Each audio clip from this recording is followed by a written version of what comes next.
ನಮಸ್ಕಾರ ವೀಕ್ಷಕರೇ, ನಾನು ನಿಮ್ಮ ಮಂಜುನಾಥ್ ಅಡ್ವೊಕೇಟ್ ಮಾತಾಡ್ತಾ ಇರೋದು. ಇವತ್ತು ಕಾನೂನಿನ ತಿಳುವಳಿಕೆ ಕೊಡಬೇಕು ಅಂತ ಹೇಳಿ ಬಂದಿದ್ದೇನೆ. ಇವತ್ತಿನ ವಿಚಾರ ಏನಪ್ಪ ಅಂತ ಹೇಳಿದ್ರೆ, ಸರ್ ಸಾಕಷ್ಟು ಪ್ರಾಪರ್ಟಿಗಳಿಗೆ ಸಂಬಂಧಪಟ್ಟಂತೆ ವಿಡಿಯೋಗಳನ್ನು ಮಾಡಿ ಹಾಕಿದ್ದೀರಾ.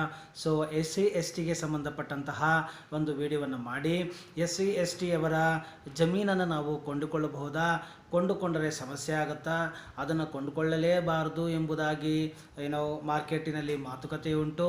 ಇದಕ್ಕೆ ಸಂಬಂಧಪಟ್ಟಂತೆ ಕಾನೂನು ಏನು ಹೇಳುತ್ತೆ, ಯಾಕೆ ಈ ರೀತಿಯಾದಂತಹ ಮಾತುಗಳು ಇದ್ದಾವೆ, ನಮ್ಮ ಸುತ್ತಮುತ್ತ ಕೊಂಡುಕೊಳ್ಳಬಹುದಾ, ಕೊಂಡುಕೊಳ್ಳುವುದಿದ್ದರೆ ಯಾವ ಒಂದು ಕ್ರಮಗಳನ್ನು ಅನುಸರಿಸಬೇಕಾಗುತ್ತದೆ ಎಂಬುದಾಗಿ ನಾನು ಇವತ್ತು ನಿಮಗೆ ತಿಳಿಸಿಕೊಡ್ತೇನೆ. ಮತ್ತು ಮುನ್ನೆಚ್ಚರಿಕೆಗಳು ಏನು ಎಂಬುದನ್ನು ಕೂಡ ನಾನು ಇವತ್ತು ನಿಮಗೆ ತಿಳಿಸಿಕೊಡ್ತೇನೆ. ಸೊ ಪ್ರಥಮ ಬಾರಿಗೆ ನನ್ನ ವಿಡಿಯೋವನ್ನು ನೋಡ್ತಾ ಇರೋದಾದರೆ ಮರೆಯದ ಹಾಗೆ ಈ ವಿಡಿಯೋ ಕೆಳಗಡೆ ಇರ್ತಕ್ಕಂತಹ ಸಬ್ಸ್ಕ್ರೈಬ್ ಬಟನ್ನ ಕ್ಲಿಕ್ ಮಾಡ್ಕೊಳ್ಳಿ ಹಾಗೂ ಬೆಲ್ ಐಕಾನ್ನ ಕ್ಲಿಕ್ ಮಾಡ್ಕೊಳ್ಳಿ. ಪ್ರತಿನಿತ್ಯ ಬಿಡುವಿದ್ದಾಗೆಲ್ಲ ಯೂಟ್ಯೂಬಿನ ಇನ್ಬಾಕ್ಸ್ಗೆ ಹೋಗಿ ನನ್ನ ಎಲ್ಲ ವಿಡಿಯೋಗಳನ್ನು ನೀವು ನೋಡ್ತಾ ಇರಿ. ಅಲ್ಲಿ ಮಂಜುನಾಥ್ ಅಡ್ವೊಕೇಟ್ ಅಂತ ಐಕಾನ್ ಬರುತ್ತೆ, ಕ್ಲಿಕ್ ಮಾಡ್ಕೊಳ್ಳಿ.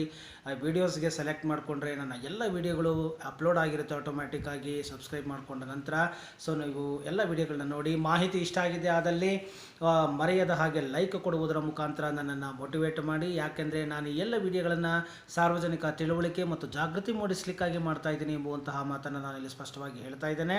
ಮತ್ತು ನನ್ನನ್ನು ಸಂಪರ್ಕಿಸಬೇಕಾಗಿದೆ ಆದಲ್ಲಿ ಕೆಳಗಡೆ ಡಿಸ್ಕ್ರಿಪ್ಷನ್ ಬಾಕ್ಸಲ್ಲಿ ನನ್ನ ಕಾಂಟ್ಯಾಕ್ಟ್ ನಂಬರನ್ನು ಕೊಟ್ಟಿರ್ತೇನೆ, ಕರೆ ಮಾಡ್ಬೋದು. ಡೀಟೇಲ್ಸ್ ನೋಡಿ ಕಂಡೀಷನ್ ಓಕೆ ಆಯಿತು ಅಂತ ಹೇಳಿದ್ರೆ ಲೀಗಲ್ ಅಡ್ವೈಸ್ನ ಅಥವಾ ಕನ್ಸಲ್ಟೆನ್ಸಿ ತೊಗೊಳ್ಬಹುದು. ಅಪಾಯಿಂಟ್ಮೆಂಟ್ ಫಿಕ್ಸ್ ಮಾಡ್ಕೊಳ್ಳಿ. ಮತ್ತು ನಂತರ ನೀವು ನನ್ನನ್ನು ಭೇಟಿಯಾಗಬೇಕಾಗಿದೆ ಆದರೆ ಬೆಂಗಳೂರಿನ ಉತ್ತರಹಳ್ಳಿಯಲ್ಲಿ ನಾನು ಸಿಗ್ತೇನೆ ನಿಮಗೆ ಅಂತ ಹೇಳ್ತಾ ಇವತ್ತಿನ ವಿಚಾರಕ್ಕೆ ನಾನು ಬಂದುಬಿಡ್ತೇನೆ. ಮತ್ತು ಇದನ್ನು ನೀವು ಸಪೋರ್ಟ್ ಮಾಡಬೇಕು ಈ ವಿಡಿಯೋಗಳನ್ನು. ಮತ್ತು ಇದೇ ತರಹದ ಹಲವಾರು ವಿಡಿಯೋಗಳು ಬೇಕು ಅಂತ ಹೇಳಿದರೆ ಮರೆಯದ ಹಾಗೆ ನಿಮಗೆ ತಿಳಿದಂಥವ್ರಿಗೆ ಈ ನನ್ನ ಚಾನಲ್ ಲಿಂಕನ್ನು ಶೇರ್ ಮಾಡುವುದರ ಮುಖಾಂತರ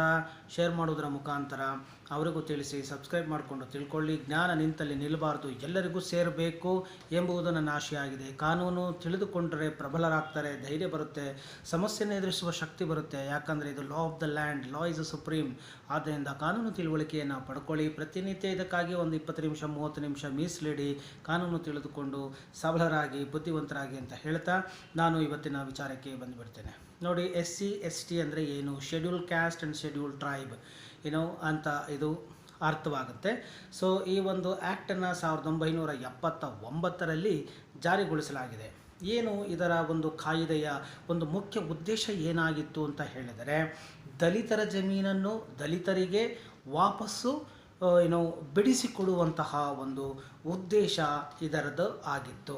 ಅಂದರೆ ದಲಿತರು, ಹಿಂದುಳಿದವರಿಗೆ, ಇವರಿಗೆ ಹಿಂದಿನ ಕಾಲಗಳಲ್ಲಿ ಏನಾಗ್ತಾ ಇತ್ತು, ಅವರಿಗೆ ವಿದ್ಯಾಭ್ಯಾಸ ಇರ್ತಾ ಇರಲಿಲ್ಲ, ಅನಕ್ಷರಸ್ಥರಾಗಿರ್ತಾ ಇದ್ದರು, ಮತ್ತು ಬಡತನ ದಟ್ಟ ದಾರಿದ್ರ್ಯವಾಗಿತ್ತು. ಇಂತಹ ಒಂದು ಸಂದರ್ಭಗಳಲ್ಲಿ ಸರ್ಕಾರದವರು ಏನು ಮಾಡ್ತಾಯಿದ್ರು, ಜಮೀನನ್ನು ಗ್ರ್ಯಾಂಟ್ ಮಾಡಿ ಅವರಿಗೆ ಹಿಡುವಳಿಯನ್ನು ಮಾಡ್ಕೊಳ್ಳಿ ಮತ್ತು ಬೆಳೆಯನ್ನು ಬೆಳೆದುಕೊಂಡು ಅದರಿಂದ ಬರ್ತಕ್ಕಂಥದ್ದನ್ನು ಊಟ ಮಾಡಿ ಜೀವನವನ್ನು ಮಾಡಿ ಅಂತ ಹೇಳಿ ಸರ್ಟನ್ ಟರ್ಮ್ಸ್ ಆ್ಯಂಡ್ ಕಂಡೀಷನ್ಸ್ಗಳನ್ನ ಹಾಕಿ ಅವರುಗಳಿಗೆ ಅದನ್ನು ಕೊಡ್ತಾ ಇತ್ತು. ಸೊ ಬಡತನದ ಕಾರಣದಿಂದ ಏನು ಮಾಡ್ತಾಯಿದ್ರು, ಇವ್ರಿಗೆ ಕಾನೂನಿನ ತಿಳುವಳಿಕೆಯೂ ಇಲ್ಲದೆ ಅದನ್ನು ಮಾರಿಬಿಡ್ತಾಯಿದ್ರು ಮತ್ತು ಹಣವನ್ನು ಪಡ್ಕೊಳ್ತಾ ಇದ್ರು. ತೆಗೆದುಕೊಂಡವ್ರಿಗೂ ಕೂಡ ಬಹಳಷ್ಟು ಸಮಸ್ಯೆಗಳು ಇದರಿಂದ ಆಗ್ತಾಯಿತ್ತು. ಏನು ಅಂತ ಹೇಳಿದ್ರೆ ನೋಡಿ, ಈ ಒಂದು ಕಾಯ್ದೆಯ ಮುಖ್ಯ ಉದ್ದೇಶ ಏನಪ್ಪ ಅಂತ ಹೇಳಿದ್ರೆ, ಈ ಒಂದು ಒಂದು 2 ಎಕರೆನೋ ಏನು ಗ್ರ್ಯಾಂಟ್ ಮಾಡಿರ್ತಾರಲ್ಲ, ಅದು ಅವರ ಒಂದು ವಂಶದಲ್ಲಿ ಅದು ಉಳಿಯಲಿ, ಅವರು ಅದನ್ನು ಬೆಳೆಸಿಕೊಂಡು ಹೋಗಲಿ, ಅವರ ಒಂದು ವಂಶಕ್ಕೆ, ಅವರ ಒಂದು ಕುಟುಂಬಕ್ಕೆ ಅದು ಆಸರೆಯಾಗಿರಲಿ ಅನ್ನುವುದು ಸರ್ಕಾರದ ಉದ್ದೇಶವಾಗಿತ್ತು. ಸೊ ಈ ಒಂದು ಜಮೀನನ್ನು ಇವರು ಕೊಡಬೇಕು ಅಂತ ಹೇಳಿದ್ರು, 2 ಎಕರೆ ಕೊಡಬೇಕು ಅಂತ ಹೇಳಿ ಇವರು ಸೇಲ್ ಪರ್ಮಿಷನ್ಗೆ ಹಾಕ್ಕೊಂಡ್ರೂ ಕೂಡ ಬೇರೆ ಕಡೆ 2 ಎಕರೆಯನ್ನು ತಗೊಳ್ತೀನಿ ಅಂತ ಹೇಳಿ ಇವರು ಅದರಲ್ಲಿ ಒಂದು ಮನವಿಯಲ್ಲಿ ಬರೀಬೇಕಾಗತ್ತೆ. ಸೊ ಈ ಎಲ್ಲ ಕಂಡೀಷನ್ಗಳು ಇದೆ ಇದರಲ್ಲಿ. ಸೊ ನೋಡಿ, ಇದು 1979ರ ನಂತರ ಯಾರೇ ಆಗಲಿ ಅದರ ಒಳಗಡೆ ಗ್ರ್ಯಾಂಟ್ ಸರ್ಟಿಫಿಕೇಟಲ್ಲಿ ಏನೇ ಟರ್ಮ್ಸ್ ಇರಲಿ, ಏನೇ ಕಂಡೀಷನ್ ಇರಲಿ, ಆ ಯಾವ ನಿಯಮಗಳು ಅನ್ವಯಿಸುವುದಿಲ್ಲ. ನೀವು ಪಡೆಯಬೇಕಾಗಿದೆ ಅದರಲ್ಲಿ, ಖರೀದಿ ಮಾಡಬೇಕಾಗಿದೆ ಆದಲ್ಲಿ 1979ರ ನಂತರದ SC/ST ಲ್ಯಾಂಡನ್ನು ನೀವು ಪಡ್ಕೋಬೇಕಾಗಿದೆ ಆದಲ್ಲಿ ಮಾರುವವರು ಸರ್ಕಾರದಿಂದ ಮಾರಾಟಕ್ಕೆ ಅನುಮತಿಯನ್ನು ಪಡೆದುಕೊಳ್ಳಬೇಕು. ಅಂದರೆ ಸೇಲ್ ಪರ್ಮಿಷನನ್ನು ಪಡೆದುಕೊಳ್ಳಲೇಬೇಕು. ಈ ಒಂದು in the conditions they have mentioned, whether 10 years or 15 years, limited alienation or locking period, they must take sale permission. ಇದನ್ನು ಸ್ಪಷ್ಟವಾಗಿ ಹೇಳ್ತಾ ಇದ್ದೀನಿ. 79ರ ನಂತರ ಸೇಲ್ ಪರ್ಮಿಷನ್ ಇಲ್ಲದೆ ಯಾರಾದರೂ ಸೇಲ್ ಮಾಡಿದರೆ, ಆ ಒಂದು SC/ST ಲ್ಯಾಂಡನ್ನು ಯಾರಾದ್ರೂ ಪಡ್ಕೊಂಡಿದ್ರೆ ಆ ಒಂದು ಜಮೀನನ್ನು ಮರಳಿ ಆ SC/ST ಕುಟುಂಬಸ್ಥರು ಅದನ್ನು ಪಡೆದುಕೊಳ್ಳಬಹುದಾಗಿದೆ. ಹೇಗೆ ಅಂತ ಹೇಳಿದ್ರೆ, ಅವರು ಈ ಒಂದು AC/ಗೆ ಅಂದರೆ ಅಸಿಸ್ಟೆಂಟ್ ಕಮಿಷನರ್ ಅವರಿಗೆ ಇವರು ಒಂದು ಪತ್ರವನ್ನು ಬರೆದು ಅದರಲ್ಲಿ ಇವರು ಮಾರಾಟ ಮಾಡಿದಂತಹ ಒಂದು ಡೀಟೇಲ್ಸ್ಗಳು ಮತ್ತು ಇವರು ಪರಿಶಿಷ್ಟ ಜಾತಿ ಮತ್ತು ಪರಿಶಿಷ್ಟ ವರ್ಗ ಪಂಗಡಕ್ಕೆ ಸೇರಿದಂಥವರು ಅನ್ನೋದಕ್ಕೆ ಇರತಕ್ಕಂತಹ ದಾಖಲಾತಿಗಳನ್ನು ಕೊಡಬೇಕು. ವಂಶವೃಕ್ಷವನ್ನು ಕೊಟ್ಟು ಇವರು ಎಲ್ಲವನ್ನೂ ಡಾಕ್ಯುಮೆಂಟ್ಸ್ಗಳನ್ನು ಪ್ರೊಡ್ಯೂಸ್ ಮಾಡಿ ಇವರು ಕೊಟ್ಟಾಗ ಇವರು ಅಸಿಸ್ಟೆಂಟ್ ಕಮಿಷನರ್ ಅವರು ಏನು ಮಾಡ್ತಾರೆ, ತಹಸೀಲ್ದಾರ್ ಅವರಿಗೆ ಪತ್ರವನ್ನು ಬರೆದು ಅವರು ರಿಪೋರ್ಟನ್ನು ಹಾಕ್ಕೊಂಡು ಆ ಸೇಲ್ ಡೀಡ್ ಏನು ಮಾಡಿರ್ತಾರೋ ಆ ಸೇಲ್ ಡೀಡನ್ನು ನಲ್ ಆ್ಯಂಡ್ ವಾಯ್ಡ್ ಅಂತೇಳಿ ಮಾಡಿ ಅದನ್ನು ಸೇಲ್ ಡೀಡನ್ನು ಕ್ಯಾನ್ಸಲ್ ಮಾಡಿ ಮತ್ತೆ ಆ ಒಂದು ಜಮೀನನ್ನು ಪಡೆದು ಅವರು SC/ST ಅವರಿಗೆ ಕೊಡ್ತಾರೆ.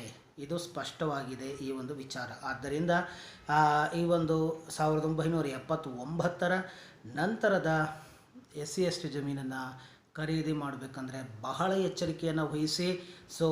ಸೇಲ್ ಪರ್ಮಿಷನ್ ಇಲ್ಲದೆ ನೀವು ತೆಗೆದುಕೊಳ್ಳಲೇಬಾರದು ಎಂಬುದು ಸ್ಪಷ್ಟವಾದಂಥ ಸಂದೇಶ.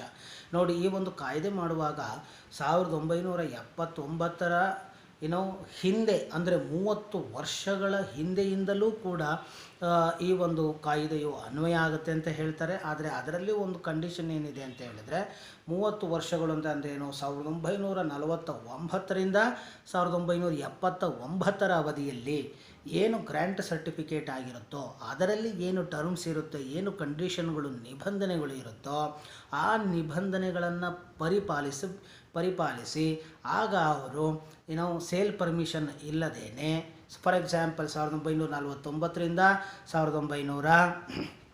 1959 ಅಥವಾ 69 ಈ ರೀತಿ 10 ವರ್ಷಕ್ಕೋ 20 ವರ್ಷಕ್ಕೋ ಲಿಮಿಟ್ ಮಾಡಿ ಅನಂತರ ಮಾರಬಹುದು ಅಂತ ಏನಾದ್ರು ಕಂಡೀಷನ್ ಇದ್ದರೆ, 69ರ ನಂತರ 79ರ ಅವಧಿಯ ಒಳಗಡೆ ವಿತೌಟ್ ಸೇಲ್ ಪರ್ಮಿಷನ್ನು ಅವರು ಅದನ್ನು ಮಾರಬಹುದಾಗಿದೆ.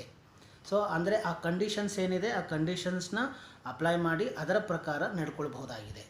79ರ ನಂತರ irrespective of the conditions they must take sale permission from the government. I hope I am very much clear on this. ಇದಿಷ್ಟು ವಿಚಾರವನ್ನು ನಾನು ನಿಮಗೆ ತಿಳಿಸಿಕೊಟ್ಟಿದ್ದೇನೆ. ಇದಕ್ಕೇನಪ್ಪ ಅಂತ ಹೇಳಿದರೆ ನೋಡಿ, PTCL ಅನ್ನೋದು ಕೂಡ ಒಂದು ಬರುತ್ತೆ. ಅಂದರೆ prohibition of transfer certain lands ಅಂತ ಹೇಳಿದ್ರೆ ನೋಡಿ, ಇದರ ಒಂದು ಅಂಡರಲ್ಲಿ ನೋಡಿ ಈ ತೋಟಿ, ತಳವಾರಿ, ಇನಾಮತಿ ಜಮೀನುಗಳು ಸೇರ್ಕೊಳ್ಳೋದಿಲ್ಲ. ಈ ಒಂದು ಜಮೀನಿಗೆ ಕಂಡೀಷನ್ಸ್ಗಳು ಇರೋದಿಲ್ಲ. ಇದನ್ನೆಲ್ಲ ನೋಡಿಕೊಂಡು ನೀವು ಪರಿಶೀಲನೆಯನ್ನು ಮಾಡಿ ಯಾವುದಕ್ಕೂ ನೀವು ನುರಿತ ವಕೀಲರನ್ನು ಸಂಪರ್ಕಿಸಿ ದಾಖಲೆಗಳನ್ನು ಪರೀಕ್ಷಿಸಿ ನೀವು ಮುಂದುವರಿಯಿರಿ ಎಂಬುದಾಗಿ ನಾನು ಇಲ್ಲಿ ನಿಮಗೆ ವಿಷಯವನ್ನು ತಿಳಿಸಿಕೊಡ್ತಾ ಇದ್ದೇನೆ. ಇದಿಷ್ಟು ವಿಚಾರ ನಿಮಗೆ ಇಷ್ಟ ಆಗಿದೆ ಆದಲ್ಲಿ ಮರೆಯದ ಹಾಗೆ ಲೈಕ್ ಮಾಡಿ, ಶೇರ್ ಮಾಡಿ, ಸಂಪರ್ಕಿಸಬಹುದಾದರೆ ಸಂಪರ್ಕಿಸಿ ಅಂತ ಹೇಳ್ತಾ ನನ್ನ ಇವತ್ತಿನ ಒಂದು ವಿಡಿಯೋವನ್ನು ಮುಗಿಸ್ತಾ ಇದ್ದೀನಿ. ಜೈ ಹಿಂದ್, ಜೈ ಕರ್ನಾಟಕ ಮಾತೆ.